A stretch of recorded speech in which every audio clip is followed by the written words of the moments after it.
All right.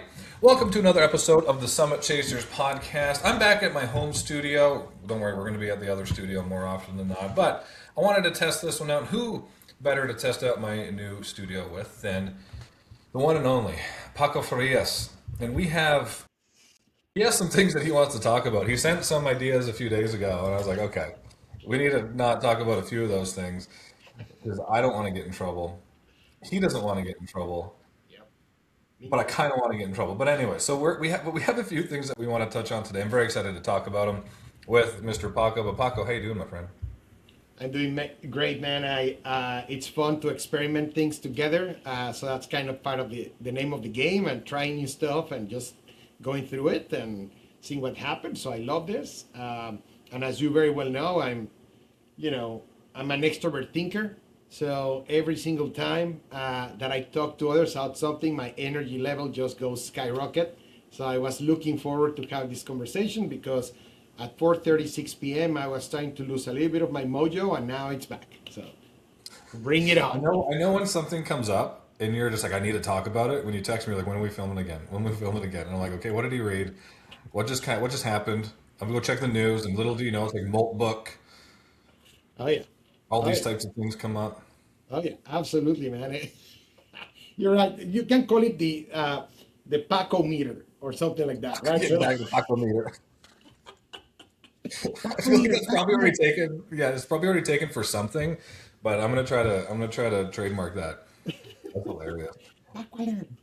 But Yeah, there is lots to talk about. There's lots to talk about these days, and kind of the place where I want to start.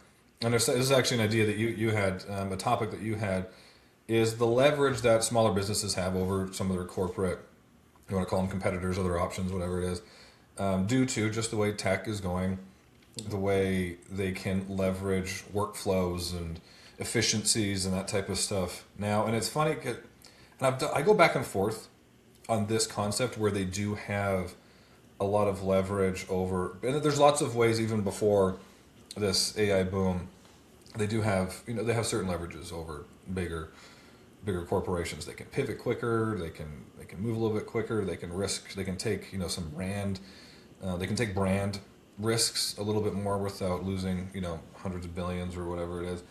But particularly with just their ability to leverage tech to operate and have the effectiveness of having, big teams, a lot of money, a lot of resources without obviously having to spend on those things or manage those people, the big workforce and that kind of stuff. But I wanted to let you kind of start this conversation because I have my qualms with it. Some of them are counterintuitive to each other, but I'll let you start. Oh man. So I'm very passionate about the topic for many different reasons, but I've always been a big fan of technologies that democratize access to something.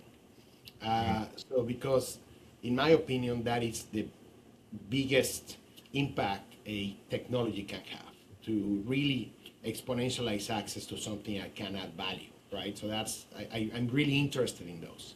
And if you compare even the past 3 months, not even six, not even 12, just 3 months, the advancements, I would just like to highlight Gemini, for example. I am very impressed with them, like very.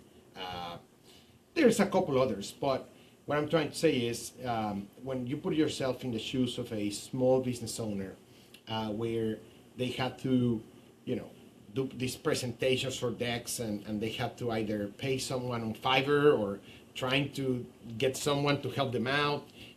Excel, they were trying to do things or sheets or whatever, and they had to either get a fractional leader or trying to do something, and then you start exponentializing that marketing spend, in operational spend, and many other things. I'm not saying that everything 100% can be substituted with AI, at least not today. And I truly believe that's overly hyped that they can do that. So let's just say, and in my opinion, let's put a baseline where I still truly believe that AI is still nowhere near what is called AGI.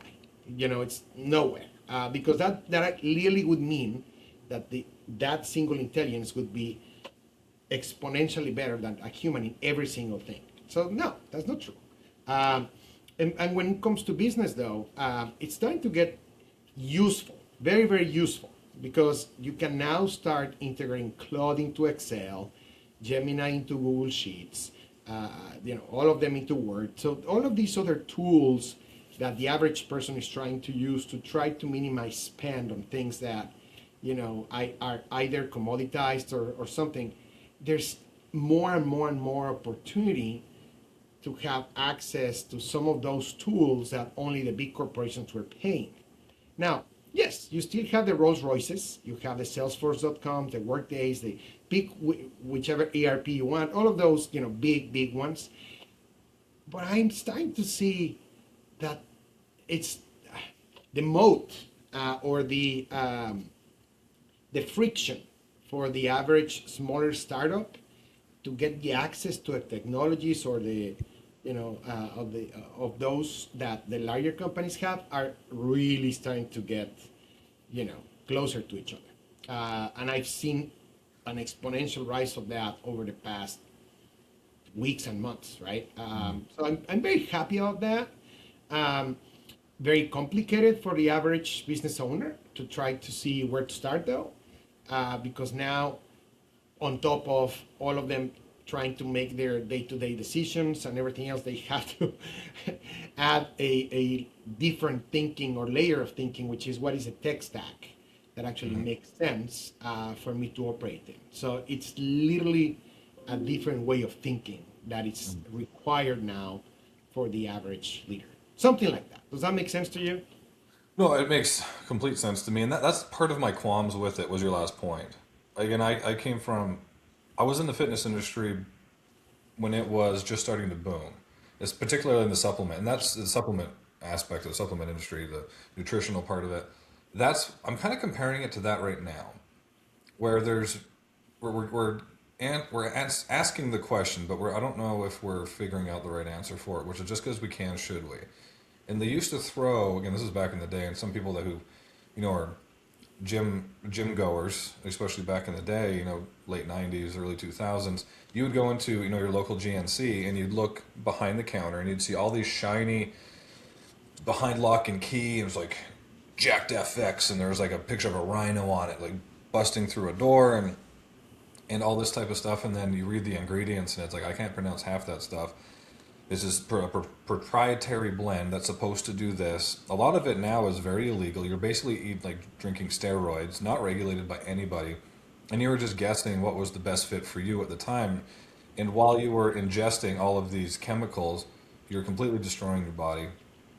You get guys and girls that were just covered in zits, putting on who knows how much pressure on their hearts, whatever it is, their entire bodies, their brains, their blood viscosities, their mineral retention, all this kind of stuff, not knowing what they were getting. However, there's this big promise that you take this thing that's new to the market, you're not very educated in it, it's going to change your life. You're going to get the results you're looking for. Stop focusing on your diet, start taking this, it'll fix you. And we're seeing a lot of that same same sort of verbiage, same messaging, same promises as in that era, just obviously on the AI and tech side of things. Cold calling's dead. Start agentifying yourself. Cold emailing's dead. Networking is dead. Start doing this. Your old way of doing business is dead. Start doing this. And there's no proof that that is the case, right? Actually, it's the opposite. People are a lot more high touch. Human forward is winning in almost every metric when it comes to lead generation, prospecting, sales, especially in mid ticket B2B and that kind of stuff. It's winning right now as far as like conversion rates and effort and time for results. That's winning right now. But that's I'm kind of that's kind of does that comparison kind of make sense? Because that's what I'm seeing right now. And I Yes, yes. and now it almost seems as of recently there's this distrust in the market with it. Where, and I don't mean to be harsh, this is just the way it was, but it used to be the day my parents would get a call from a telemarketer and they'd hear, an Indian, like a very thick Indian accent or whatever it is, or like telemarketer, whatever, I don't want to listen, sort of thing. I can barely understand you. I'm not going to take the call, whatever it is. Now you get a call and there's a hint of AI in it. You're like, I don't want, or I get a message and it's clearly AI. I see a post and it's clearly AI.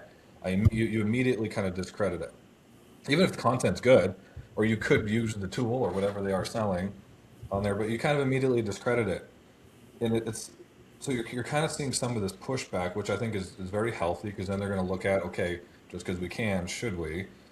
It was making money because it was new, it was exciting, but now we're seeing our MRR go way down, our retention, our churn is horrible. This isn't actually performing the way it should perform. And nobody really knows what information to put in to get the right information out, at least at scale. So it's an interesting time right now. So as a small business owner, yes, there's lots of tools right now where you can amplify the effects of your team, so they have the effectiveness of maybe a bigger team. However, it's just there's not enough education right now, just because this hasn't been around long enough, and there's people that don't know, people that think they know, but they really don't know. Mhm. Of like, okay, this is truly what will work for you right now. It has a few years of proof of working. Here's the data that shows that if you implement it in this way in your business, you're more likely, you can never guarantee results, but you're more likely to get these results than if you did it some sort of, more manually way sort of thing. So it's it's a fun time right now to kind of observe and see a lot of these patterns and test some of these tools out. And then you see business owners getting $30 a month to death, like they have $3,000 bills just because they've tried everything, and their free trials have run up and they haven't checked their credit card bills. And you got all these crazy tools on there. So from that, I don't know if I'm making sense. I think that was my rant. I think I just needed to get that out. That was my rant. um, it's a therapy session between both of us. So Hmm. that's good. And thank you all for witnessing this therapy session. So, no, it makes a lot of sense to me for a few reasons. The first one is my wife's a nutriologist, nutritionist. Sorry, Yeah. my Spanish and my English today are all screwed up. I need to take more coffee. So a nutritionist, and she, yes, Spider-Man, nice. She, um, she and I have talked a lot about the supplement industry and the changes that are Yeah, going she on and would everything know. Yeah. else, and you know, we talked about it. What is fascinating now is that I have a bunch of tests that I'm doing with AI every day that I try to do it on a daily basis just to see.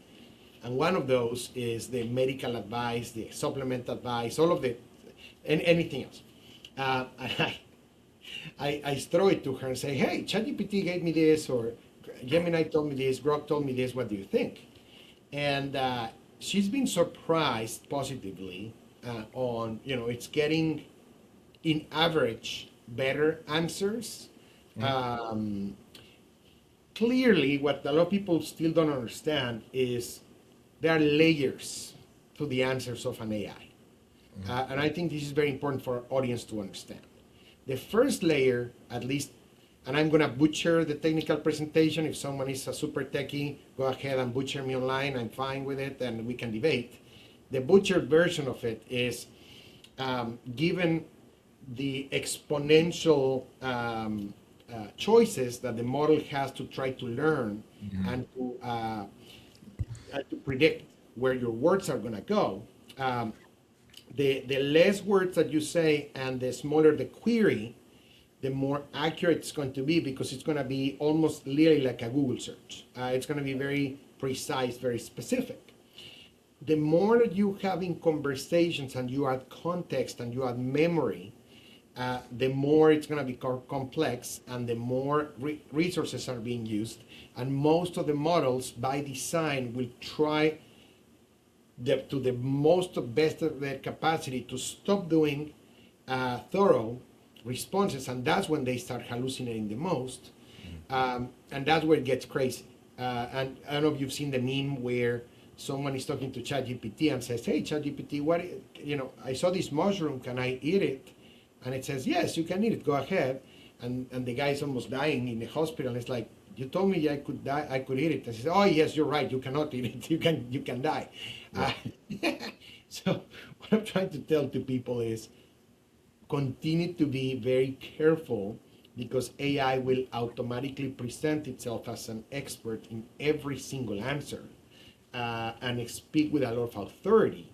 But it's literally trying to, I was reading a great essay from a friend of mine that I met some time ago. She's an AI leader one of the large companies, and she was telling on her essay that a lot of companies are trying to mimic human behavior in their systems rather than dehumanizing the crazy things that we do and creating something that is not human, but that it's actually more productive in nature. And anthropomorphizing, or whatever term I'm butchering, but Yeah. so it's true, because one of our key flaws as humans, we love to be right. We love to please others. We don't want to be wrong. And from that perspective, funny enough, AIs do the same thing. So why am I saying all of this rant? It's because, going back to your rant, the average business owner can get into a fork in the road, or multiple forks in the road, which is, do I use payroll software, or do I create my own payroll? Do I do tax software, or do I do my own tax? Do I do my own invoices, or use invoicing software? Do I like blah blah? Do I, go to? Do I keep using my emailing campaigning tool, or do I do my CRM? Blah blah blah blah. Um, Someone that I know that has been experimenting a lot with AI has a very big, ambitious project right now, and wants to have multiple computers helping out, doing a massive campaign and a bunch of other things. And the AI has continuously told this person that it can create literally the most ambitious marketing campaign ever created. So the AI told this to this person, okay? Uh, Fast forward, this person continues to be very, very, very frustrated, because 90% of what the AI has told this person it can do through its new, autonomous software utilizing Claudebot or any of those things, and the local models, everything, it can do about 10%. Because it's still not where it claims to be. Still needs a lot of tweaking. So I'm just saying, let's go back to the basics, in my opinion.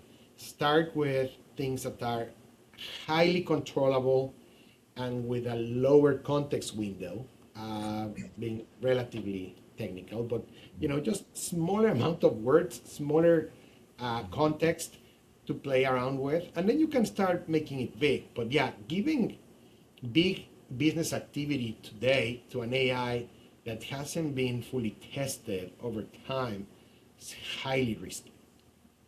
No, it's super silly. I guess, I mean, if you go back to what it is, it's an algorithm. Like, AI's been around since video games. Yeah. It's been around. It's not. You go back and watch, like Avengers: Age of Ultron. Like, it's not that. Mhm. And I go back and forth, depending on who I listen to, and both from a philosophy standpoint, to tech standpoint, to experts in AI. I go back and forth to where that is truly ever going to be possible with the foundations that it's built on right now. If you think of what it is, it's an algorithm. So if you give it, like you said, you give it too much information, and you're like, figure this out for me, or create X, Y, and Z off of this 400-page, input that I'm giving you. Mhm. It can only make sense of so much of that when it's going to start running into it itself, Mhm. basically. And especially if you do, okay, well, it can search the web. Of course, it can search the web. But if you're giving it 400 pages that has 40 different main aspects, it's going to look up 40 different things, do deep search on 40 different things. It could find information that is cited more often, that shows up in its search.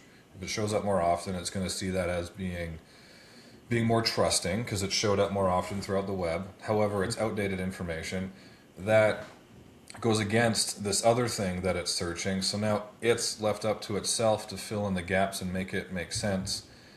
and it does that multiple times in one input, the output it's going to give you is going to be just complete, because it can't think for itself. It can't be like, okay, this is outdated information. I'm corroborating it with a newer information, but this newer information just isn't cited as much. Therefore, it doesn't have as much of a trust foundation. So I'm not going to use it based on my algorithm, or I'm not going to weigh it as heavily in my output.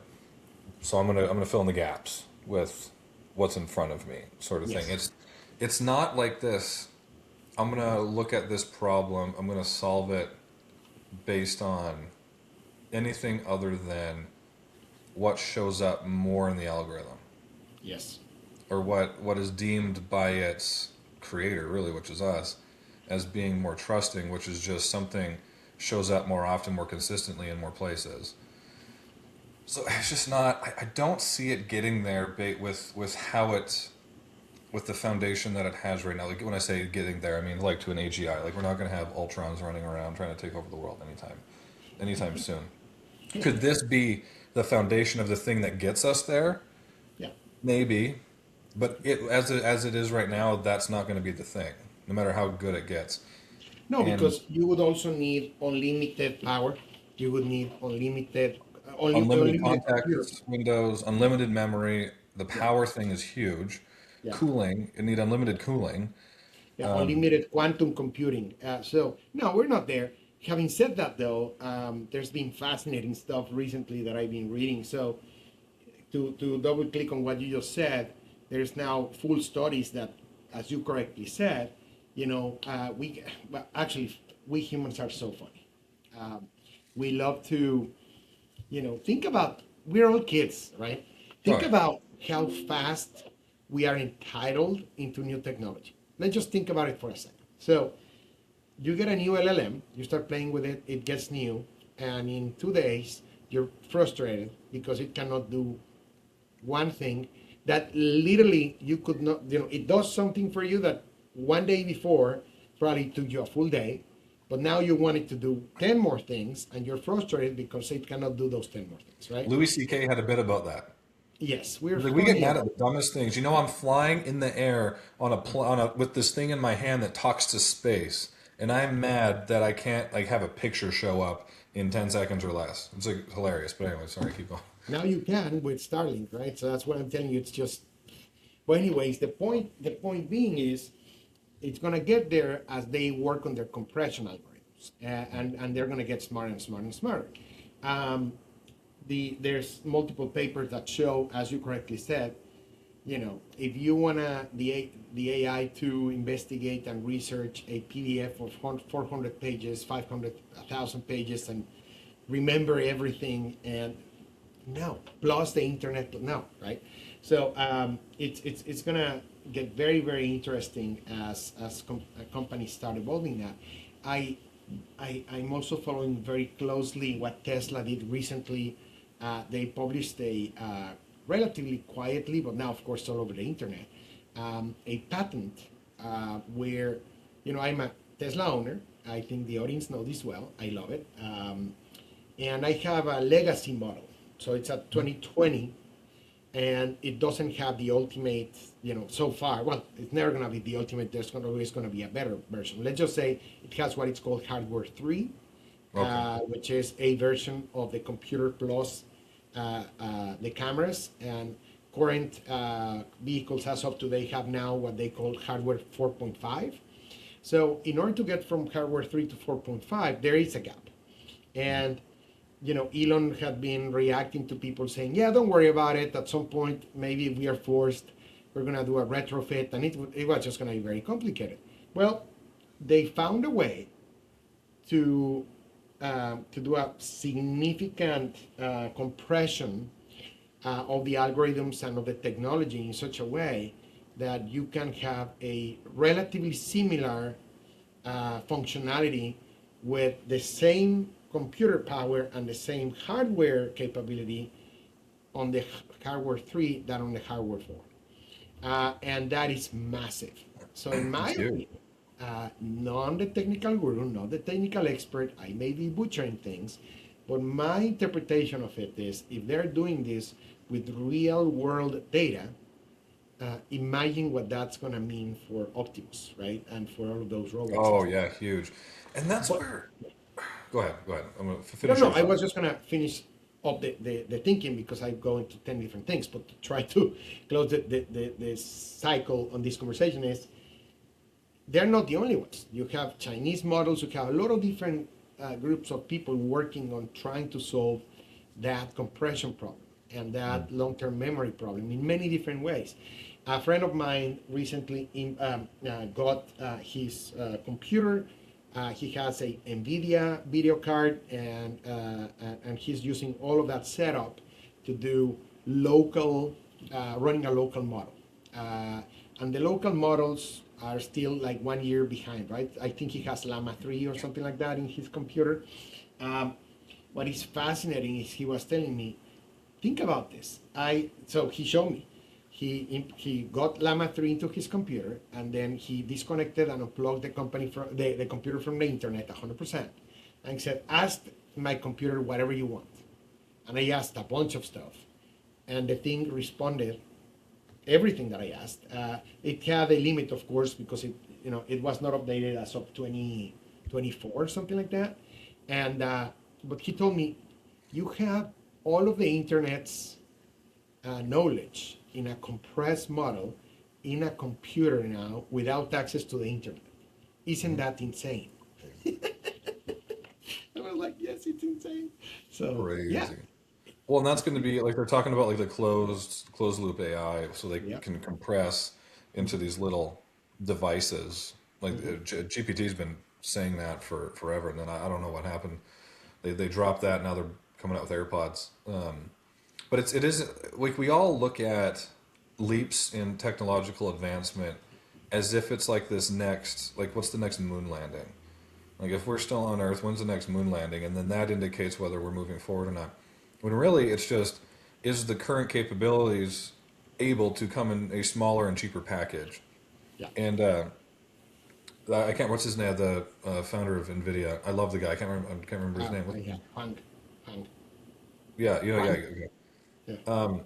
He was saying like some of the most technological advancements really come when a you can ship something in a small enough package for a acquirable price. So in other words, like most people can afford it. Most businesses, most just residential individuals, civilians can't afford it. And he was talking about when he first partnered with Elon, when he was still part of GPT, when it was or OpenAI, when it was still a nonprofit, which it was always supposed to be a nonprofit.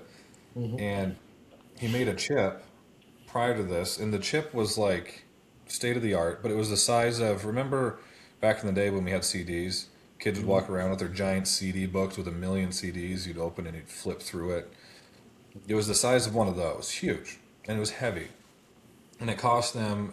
They sold it for about 300, 400,000, something like that.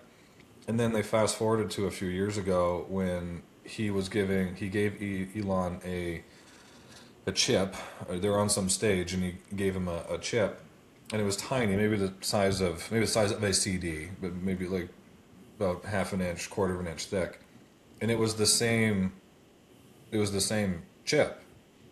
It Hmm. was with the same capabilities. So it went from this huge, heavy, I think it was like 6, 7 pounds, to Hmm. this small thing that you could see through it, tiny, and it only cost about 8 grand.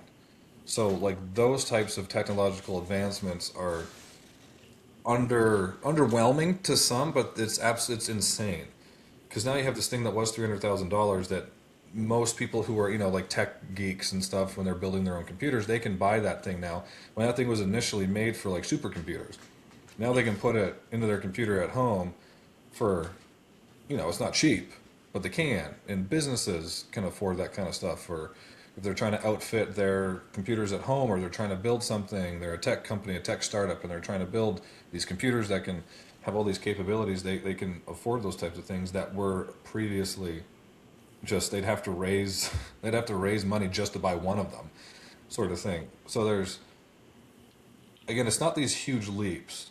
It's technical advancements in any really way. There's steps to them. It's like you create this big R&D project that's this, okay, I have this new thing, it's huge, that sometimes it's huge or it takes a ton of power or it's super expensive or only X, Y, and Z can operate it, whatever it is. And then over time, and that timeline is getting a lot shorter and shorter, it all of a sudden becomes smaller, easier to use, takes up less power, and regular people can use it. And all of a sudden, you can sell it, you can make money off of it, and then it funds the next big thing. So it's kind of this like interesting cycle that people don't really, they don't see it, and they're always expecting like, okay, when's the next starship when's the next robot spaceship that's gonna, fly out of the ocean, sort of thing. It's just that's just how it works. Today I had a good debate. I love debates now. I've been really trying to explore my critical thinking capabilities because, man, with LLMs, I'm becoming lazy. I'll be honest. I loved reading, but nowadays it's so easy to get summaries, to get, verbal summaries, podcast versions, tidbits. There's so many infographics. There's so many fast ways to try to get just the small chunks of information Right. that to really push yourself to read something and digest it, it has to be a conscious effort. So I like to have debates with people so we can think about and defend a topic. So It's like we're exercise. debating about. Sorry. It's like exercising now. Yeah, it's We have it's sedentary literally it's lifestyles. Now we exercising have your to go brain. to the gym, or else our bone density turns to glass. So yeah. Anyways, Going to a gym for my brain, absolutely. And the debate was if Elon Musk had a larger impact on society versus Zuckerberg or several of the others on the other tech companies. The complexity here is that Musk is still running the company, Zuckerberg too, which is good. That's why, to a point, that could be some parts that are apples to apples. Most of it is not, but kind of. But most of the others are on a different capacity. So all the way from Bezos to the Google co-founders to any of those, they're gone. So that's where it gets complicated. But the big debate was, well, Juan, right, in NVIDIA is still there. But how do you measure their impact? And ooh, good question. the entitlement component was fascinating because starting with Elon, he's so bipolar in people's views that automatically people can just get blindsided and say, no, this guy has negative impact for society and from the world. Well, they let their feelings and they Yeah, take, clips and that kind of stuff and then base yeah, an entire, existential decision based on those yeah. clips. And again, it's not going to be a political, because we're not going to do that, because if not, we're never going to end. But my point is, though, the critical thinking capabilities for anyone can get exponentially better or exponentially worse very quickly with AI as well, because the AI is also part of the algorithm. One thing that I'm experimenting with right now that it's blowing my mind is Google's integration of all of their workplace tools into Gemini. So I've been playing. I'm scared, but I'm still doing it. I gave Gemini access to all of my Gmail, and I've been an early Gmail user, so it has access to hundreds of thousands of emails, I guess. And I gave it access to all of my Drive, my Google Drive, and then there was this thing that said, okay, can we create a profile of you or something like that by looking at all of your interactions? Say yes. So I forgot that I had done it, and then every time that I'm having a chat with Gemini now, it brings context of everything that it knows about me, which is creepy and interesting at the same time. It's Interesting. coexisting in both, because because it's biased towards what I've saved, what I've said in my emails, what I receive, and information that I. It can also. I think it also tracks. I think what you have, your Google searches. I think, maybe not. I have to double check that. But anyways, it starts to get to that level of 1984 craziness. But I prefer to be an early adopter so that I can test it and I can share my thoughts and then I can decide where to stop it and where not. Um, what am I saying all of this is because imagine how crazy that can be to create a automatic echo chamber for you to connect with yourself and So convince dangerous. yourself for eternity that everything that you're thinking it's what you want. Yeah. That's very concerning to me. There's a movie that I didn't think I would be referencing, but it's a kids show. It's called. Have you seen the show Ron's Gone Wrong? No. So it's this robot. Maybe you'll watch it now.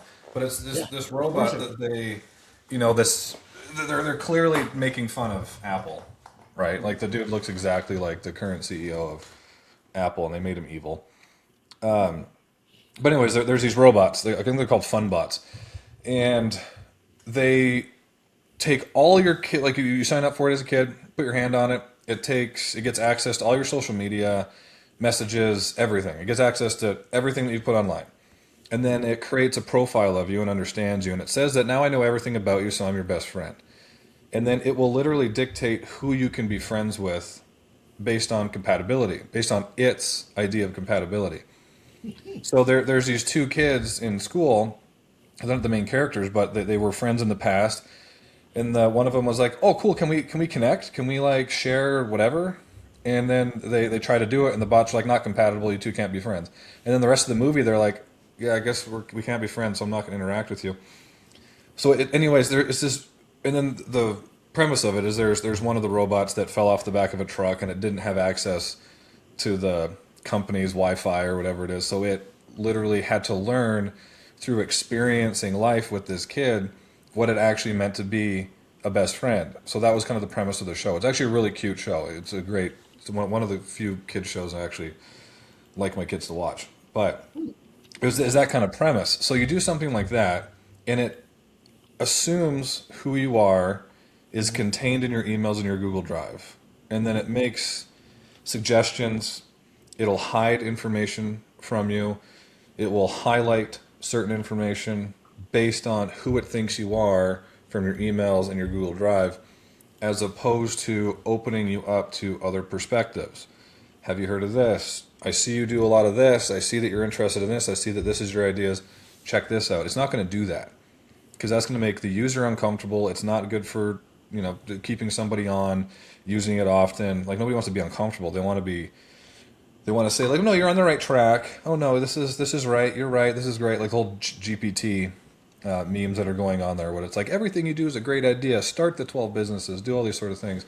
It's just affirmation bias after affirmation bias after affirmation bias, and that is so dangerous for where we're going because we are as a society stuck in these or being put into these tribes enough as it is.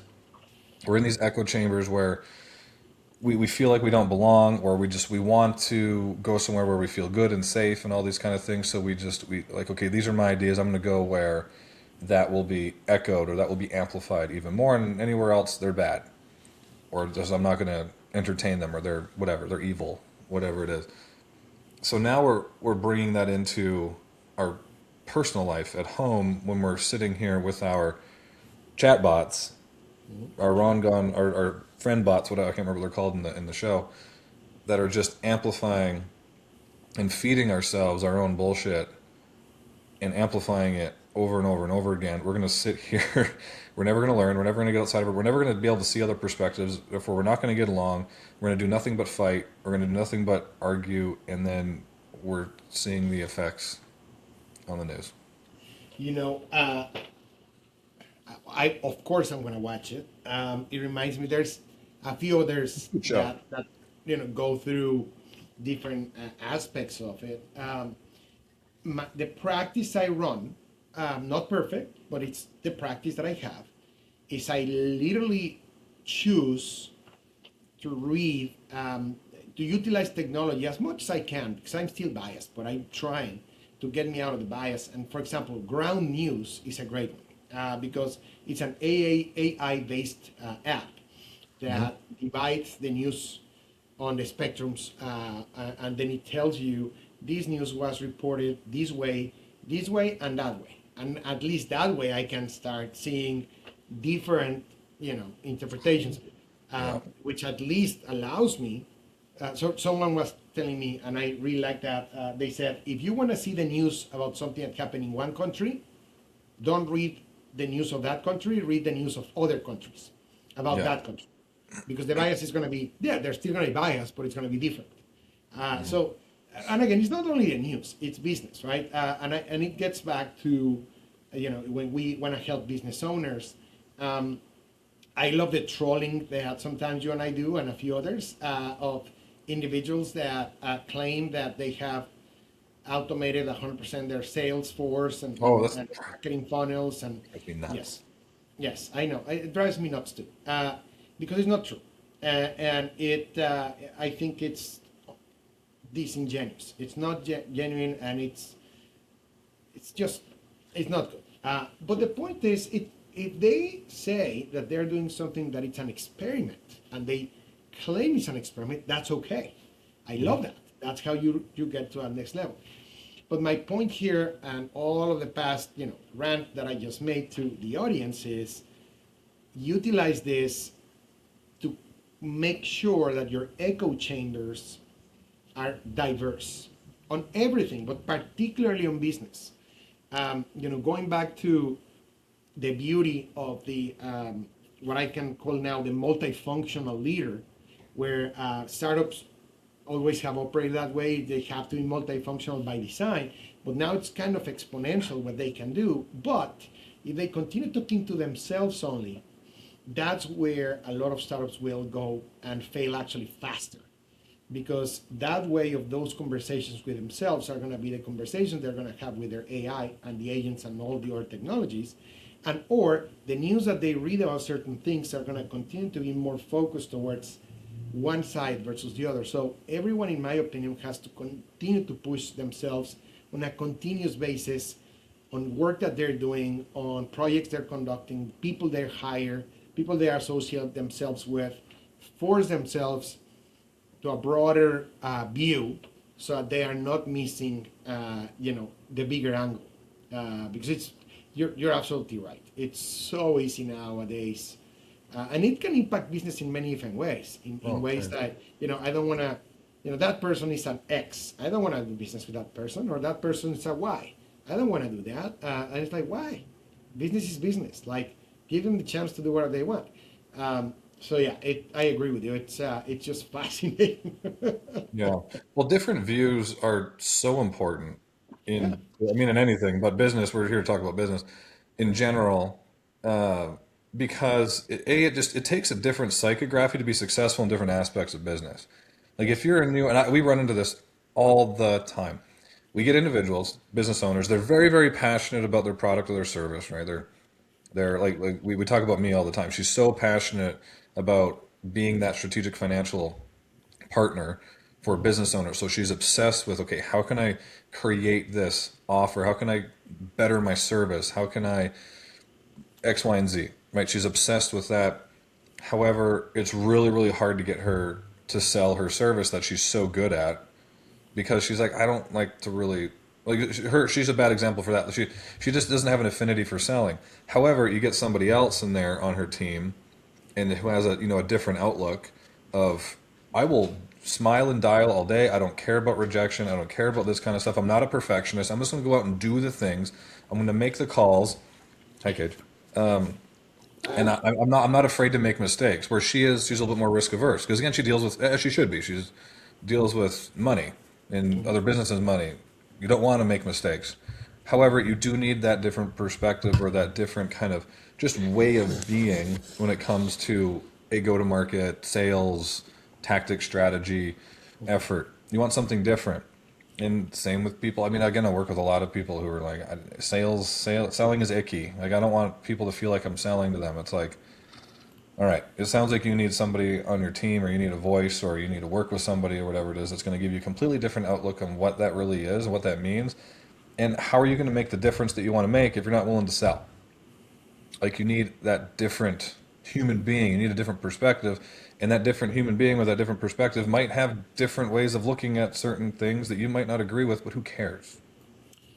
You have said something that makes a lot of sense, and I want to provide some tool advice, or my thoughts on a tool that I actually find very helpful, which is Google's Notebook LM. So when I started looking at it, and a friend of mine told me that he has a little bit of a learning disability where it's very difficult for him to grasp things in real time. So he has to listen multiple times after the things happen so that he can really grasp them. And he utilizes the podcast feature from it. It records things, and then it talks to you like a podcast, and he's really augmented his capability of understanding things. That's awesome. That's just the tip of the iceberg, though. What I love about it is that it goes back to one of the biggest issues that we talked about, where you can ask it to narrow the window and the search of whatever information you want to a very specific set of things. On one side, it's awesome because it really focuses the AI to give you things. Then it can create infographics, it can create slides. It's pretty awesome. On the other side, though, we have to be careful, because if you just let it run wild, because you can just literally click research this, and it does whatever it thinks it does. And as you correctly said, if one day you had a friend of yours that sent you a forward of an email that has certain trends to it, maybe the AI keeps that and says, oh, that person thinks this way. So you have to be very precise on trying to get the information from both sides of the spectrum on whatever you're researching. But I like that as a first step towards amplifying the echo chamber experiment, right? And I think also, connecting back to what we're saying, one of the unfortunate situations that has happened is DEI. If you really take a step back and think about just the diversity component of that, makes 100% sense. Mm-hmm. It just, when you, like anything, when you go too radical on any, we don't even need to get there. But my point is, you have to get diverse conversations, perspectives, and ways of thinking, because if not, you're gonna miss out big time. And again, we just talked about it. I could spend hours, but I think we're good. But tech can really amplify or be a detriment for you, right? Speaking of amplifying and maybe pushing the envelope with just because we can, should we? I think now it's a good time to talk about this Moltbook. Oh yeah, oh yeah, of course it is. So Man. it's not Facebook, it's not Reddit, it's something just for the non-biological. Oh yeah, oh yeah, oh yeah. Explain to everybody. Well, some people might not know what it is. Explain what this Moltbook really is. Well, in my, hopefully, I really try to humble myself every day, because there will always be someone who can explain things better than me. But as a learning tool and technique for our audience, explaining something really helps you go deeper on a topic, right? So that's a great muscle developing thing. My explanation of it as of today is, there's this random dude that created this local model called Claude-bot, but not Claude as CLUDE. In my Mexican pronunciation, Claude, which is CLWD, Claude, or whatever that is. And he did it on purpose, but for fun.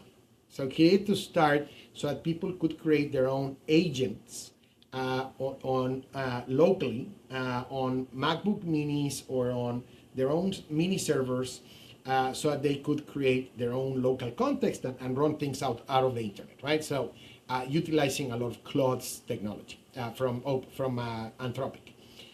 He, out of nowhere, came out with the idea of saying, well, if I create this technology and a lot of people are creating their own agents, which, by the way, for whomever that is listening to us that doesn't know what an agent is, because there has been too much, it's literally a robot, a virtual robot that will do things for you. that has a specific set of things that does for you, right? So it could It's be like it's advanced workflows with steps and yes, like thank you. That's autonomous steps and if whens that's that even it better. executes on That's its even own. better. Yeah, you're right because saying robot automatically thinks that people no. So Yeah, it's not. It's autonomous to the point of the variations within and extensiveness it's of the advanced workflow. workflow. I like that better. It's an advanced workflow that maybe have a little bit of more automation to it, and that could potentially become autonomous. Right? That's the Yeah. intention. Anyway, so he's like, hey, I want to create now. Why don't I put these agents talking to each other? What would happen if I create a social network for them to do that? And in one night, he was working through it and he just published it and see, to hell with it, let's see what happens. And like with a lot of social media companies that started from zero, that started. And out of nowhere, I don't know anymore how many people, but like in 72 hours, he had like 1.5 million agents there, and I don't know where it's right now. Of course, as you can imagine, there have been a lot of issues about it. So, what was fascinating, and you and I talked about it, is we have created an addiction to clickbait news. So, we have to be very smart about it, but it's an addiction of dopamine, and it's like I need the next clickbait, and this was the perfect clickbait because there were, you know, what it does is this advanced workflow is talking to another advanced workflow, and they're interacting with each other. That's the thing that's happening. So think about it for a second. Who created the advanced workflow? A human, and the human implemented their own biases, their own instructions, and their own things that they want that workflow to do. So, of course, out of nowhere, they started saying, oh, AI is already creating their own religion, or AI is already plotting with other AIs so that humans don't understand what they're saying and they're creating their new language, or AI is stealing confidential information from their user so that they can hold them hostage so that they don't delete them, and blah, blah, blah, blah, blah. So, so all of these other things, 90 something percent of it is clickbait Yeah. because it's a human behind it that is creating hype for it because they're still not there. But what was funny though, it's every time certain technologies get launched, I get this feeling of like, all right. So I did get that when that was done because there was a disturbance in the force for those Star Wars fans. But yeah, there was, when they did that, something changed because Yeah. that idea will set up certain things that are gonna. We have to monitor that and be Yeah. in understanding of what actually means, right? And it's just so because you're not necessarily like they're not okay. You have to in order to sign your agent up for Moltbook, you have to give us the prompts and the you have to give us the prompt that you used. What's the purpose of this agent? You don't necessarily have to give any of those things, right? So there's a lot. Now we're dealing with people, which is scarier than anything. Yeah. And you get people that the prompting and okay, your goal is to do X, Y, and Z to create a religion to piss off all the other agents to try to get them to hallucinate to blah blah blah blah. You're gonna have all that. You're gonna have all these contrarians that are in there just trying to do all these sort of things. And also going back to what we talked about initially is if you give the agent the AI, if the context window and the information and its memory is so vast, it's going to or becomes too vast. It's going to start making stuff up. So now you're getting these agents that have been in there for a couple months, Mm-hmm. or even a few weeks, really at this point, because there's so much information in there that they have to kind of pull through. They're going to hallucinate. Mm-hmm. They're going to start making stuff up or filling in gaps and just lying on there, and it's going to look like they're making a religion. Like I'm looking at so the religion that they made, the Crustafarianism. It's a parody religion invented by the bots themselves. It features five core tenets, and two of those core tenets is memory is sacred, everything must be logged, which makes sense. Like they have to know that memory, it's not infinite for them right now, Mm-hmm. so Mm-hmm. everything has to be logged. The shell is mutable, so embrace change, which is again, like that could have been pulled from if it just did a quick search on Yeah, the most popular core value of businesses, it's like embrace change. So like that could have been yeah. part of that. Like who knows? Like, and that's just an example. But it's super interesting that you're right. It's just a bunch of clickbait. But again, you're not dealing with necessarily. This isn't a bunch of robots that are in there that are sentient. These are a whole bunch of different types of human beings with different intentions, different backgrounds, different languages, different cultures, different intellectual abilities that are Hmm. prompting and creating these advanced workflows to go put them in this thing. So of course they're all going to meld together and create some sort of disgusting soup at some point. So it's going to be, especially if you give them a goal or an objective. So I think there's an objective. It's not like likes or views. It's karma points Hmm. Hmm. in Like Notebook. So Reddit. if you get, It's like yeah, a if you get, Reddit. yeah. So if you get the more karma points, the better you do. So you, again, your objective is to Maximizing karma point. create whatever type of post that will give you the best chance of having the most amount of karma points. Here's the information you're going to focus on. Here's how you're going to react. Here's how you're going to respond. Blah blah blah blah blah. It's human beings. These are extensions of the person that created them. They're not, and they're also extensions of what they're searching as well, which is mostly human created junk. You So know, it, you're getting to a fascinating topic. So, word of caution and advice, very important to everyone that is listening to us, and that still is listening to us. So, the point is be very mindful with the security vulnerabilities that this is going to create for you and your company and your systems. So when I told a few minutes ago that I gave access to my Google, to Gemini, etc., is my personal stuff, and you know that's I own that and it's okay, but I do maintain 100% different set of credentials, etc., for business, and you all should do that same.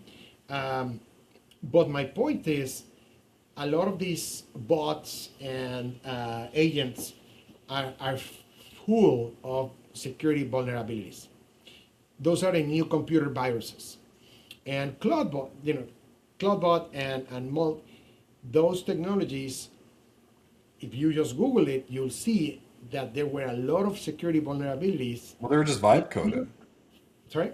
It's just a The vibe same as coded vibe site. coding. Yeah, Yeah. there's very limited security in anything vibe coded. Yeah. So that's where it gets very complicated. I was talking to a few friends and they were like, oh, I will not need, I can vibe code now everything. I don't need a software developer to help me with anything. Well, it all depends what you want. If you want a very limited functionality thing that you're going to keep relatively contained just with your customers, and you can somehow put it on a protected version of your website, or if you do have someone that can help you analyze the vulnerabilities of it, go ahead.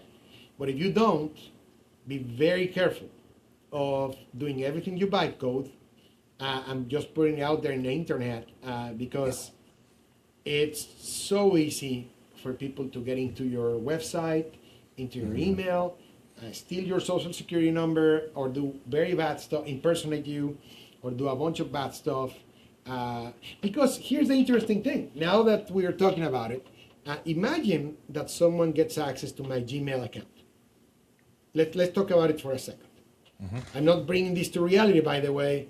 Not going to happen. I'm going to change my Google password right now. But the point is, imagine someone gets access to it. Now that Google has all of that information from me, they impersonate me and they ask Google everything about me. That is scary to a next level Hmm. because it will really give a lot of stuff, right? So people have to be very mindful of who has access to what now, right? Yeah, especially if you're vibe coded something, because this is something that I built too, and security was a big thing. We had to get an outside developer to come in and look at it, make sure the two-factor auth was good, and there was no crossover of information. Especially if you're vibe coding something that your clients are going to be on, Oh yeah. because the cross contamination, it's very easy for those, the vibe coded softwares to have little doors, little trap doors that open and leak Yep. data, leak information between the clients. I've seen that happen a lot. So you have to be very careful, very, very careful with that kind of stuff. And again, that goes back to just the over reliance on it's really over reliance on shortcuts. Yes. That's what it Yes. is the Yes. over reliance on like your ability to now be lazy to achieve something. Yes. and, Yes. and cheap, which is I get that. You're a startup or you're a small business owner. I need my customers to have a better experience. I need my clients to have a better experience. Oh, there's this Replit thing. I heard that I can just tell it what to build and it'll build it for me. Cool. I'm gonna go do that because that's $20 a month. Maybe I could do it for $80 as opposed to $8,000 that this other even offshore developer said that they could do it. I'm just gonna do that, and I get it. I get it. It's not that simple. Yeah. I I was talking to somebody and they were like, this person is advising a startup, and they're bootstrapping and they're really trying to do things as cost less cost as possible. And they were like, well, I think we can create our own CRM, our own payroll system, our own everything, just by Gee. coding, and we're gonna be okay. And I'm like, no, nope, not now. Maybe in the short to mid term, I would say more mid to short, as there's more security being built, and other type of things on the ecosystem, so that it really gets robust. But those companies, the largest payroll companies have been hit by cyber attacks, right? So Yeah. people just have to be mindful, and as you correctly said, anything that has customer data, you have to be hyper careful. Even if it's just their emails, right? People are like, come on, it's just their email and their name. Well, Hacker it's could their do a email lot and with their an name. email. They gave you that, right? They gave you Mhm. that. And sometimes, come on, it's just their address, email, and name. Well, and phone number. Yeah. You want to give them their social security number too, by the way, just throw it in there and it's Yeah. Well, going they to can be. get so much off of that. I know it's again. I get why. I get why they would want to take advantage of that. Again, especially when again it's sold. I think it's better now. Again, the skepticism I think is getting healthier. Mhm. You don't want to go too far one way because then you stifle, kind of our ability to move forward and make it better, and create new innovations and that kind of stuff. But you have to be you just have to be so careful. You get it's just there's no true shortcuts. There's better ways to do it. And one thing that vibe coding is really good for, I mean, there's a few things. Again, if you're something for yourself, something small, you can do it. Like I built an entire like customer relationship tool. It took me a month, about $1,100. I gave it to one of our developers. This was not a third party developer. This was our developer. They weren't trying to get money out of me. They had no reason to tell me any of this other than it was just true. When they looked at it, they're like, "This is going to get hacked in about 3 seconds. If you try to build anything off of this, there's so much. Everything's disorganized. The files are all over the place. You'd have to start all over again." But what I could have done for maybe $200 was vibe code a skeleton of what I wanted to build, and then you give it to a developer, and they're like, "I know exactly what I need to build you. That this is going to help cut, a couple $1,000 off of the final price tag because I know exactly what we're doing. It's right here in front of me. I know the colors, I know the fonts, I know the functionalities. From a, I see what you're trying to do here standpoint. It can be really good for that, I think, for sure. But anything, especially again, if it's customer facing, you're going to have private data in it. No, you just can't. You just can't right now yet. It's getting better. It is getting a lot better. Replit that I built that 6 7 months ago, which in that world is a long time. I got back on Replit a few weeks ago, and it's already, I can tell, much better, much more robust, much more organized in the back end. Even and now, especially now, I'm a little bit better at using it too, so it could have been some of that, but it is quite a bit better at that. But yeah, don't no shortcuts. Yeah, I love that. Someone was telling me, well, now what? We're gonna all gonna have to become software developers? Like, nope. Prompt engineers, maybe. Maybe somewhere in between. Now, the point I think is, where can you actually afford to have shortcuts?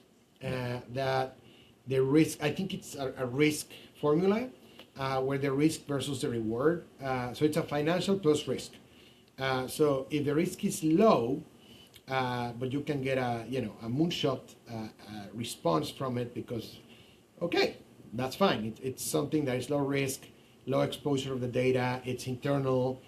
Sure, play with it many times. You can create mock-ups of a lot of different things. All of those things are great. It's just that the hallucination gets very complex to detect. By the way, that's the other thing. When you have it playing around with spreadsheets and playing around with information, financial models, etc., it gets complicated because your memory is not all present.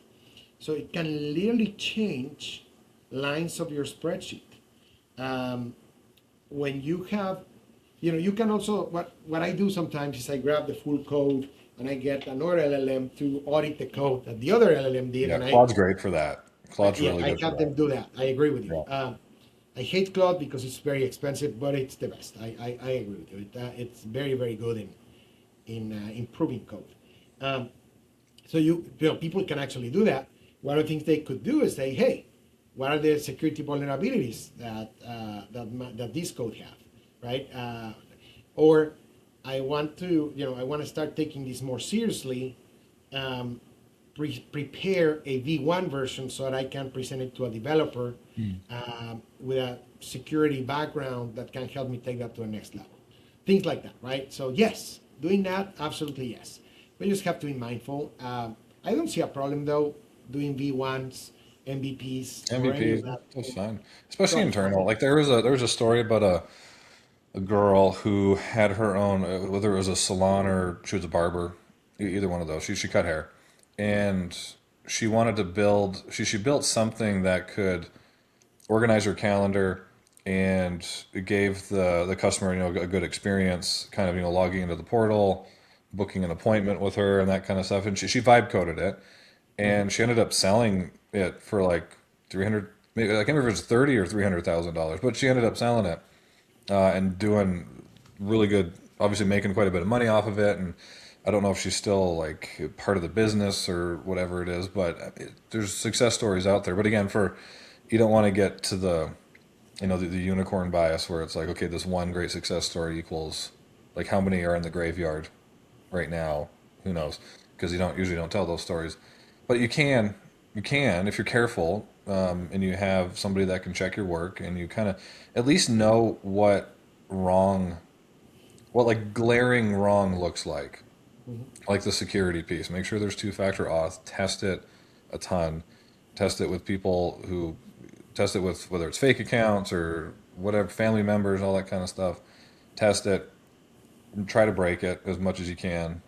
And a lot of times with those things, like once I deployed, I've made quite a few apps on there. Once you deploy it, it just completely like shatters.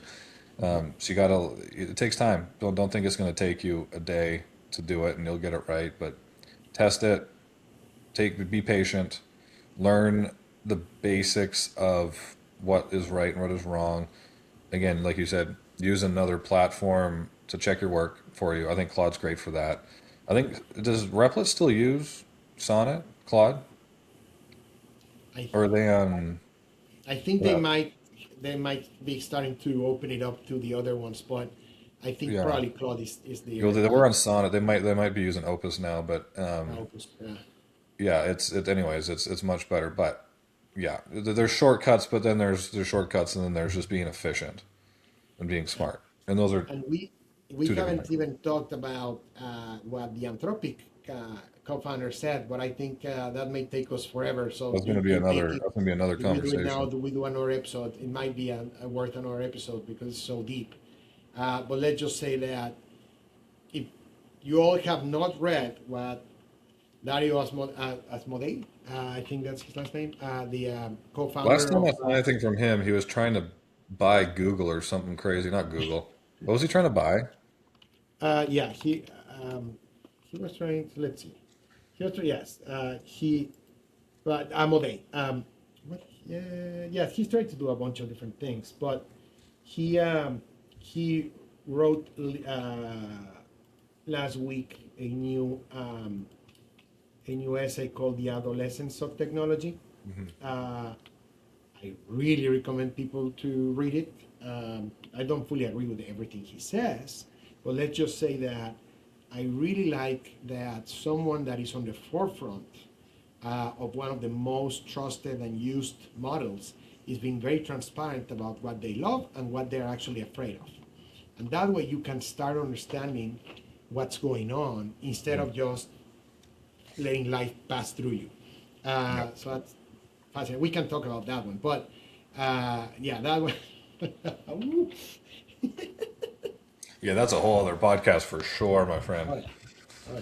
But yeah, I think that's probably a good place to wrap it up, my friend. That was a fantastic conversation as always, Paco. Really, really appreciate you. We got into a lot of good stuff, Yeah. decision making, little philosophy in there.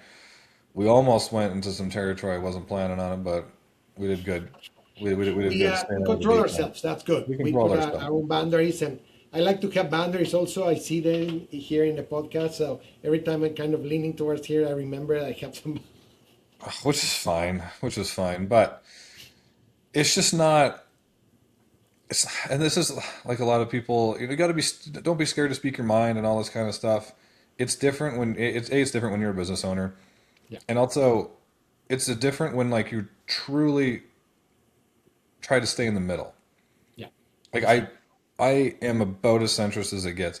I don't. And you say one thing, it could be clipped into seeming the one way and the other. 100%. So it's not worth the risk. I agree. Yeah, it's So it's just unnecessary. And again, we go back to the clickbaiting society that we live in. yeah, crazy. And so, no, you can talk to your buddies and have, a coffee and go through a larger amount of things. But yeah, in business, I think the best way of doing things, it's also because if not, you're going to alienate people Yeah. unnecessarily. Just stay in the center, in my opinion, but I respect anyone. If someone I mean, wants to be, again, it depends. I mean, you look at there's a difference between small business owners, and then there's kind of like the ones that support small business owners, and then there's like the ones that their whole brand is built on their ideas. Like you look at yeah, like the Patrick Bet Davids and that kind of stuff. Like it's really clear. articulate, like there's Yeah, it's different. really clear who his target is, which is fine. Andy Elliott, it was really clear who his target is. It's just one of those things, and especially and with I mean there's so many examples of that, but it's just obvious. And like at that point, they're so ingrained in their tribe that it is what it is. So, but anyways, we'll end her there, everybody. Really appreciate it, Paco, and everybody for sticking with us for this one. Really appreciate it. And until next time, everybody, keep chasing your next summit.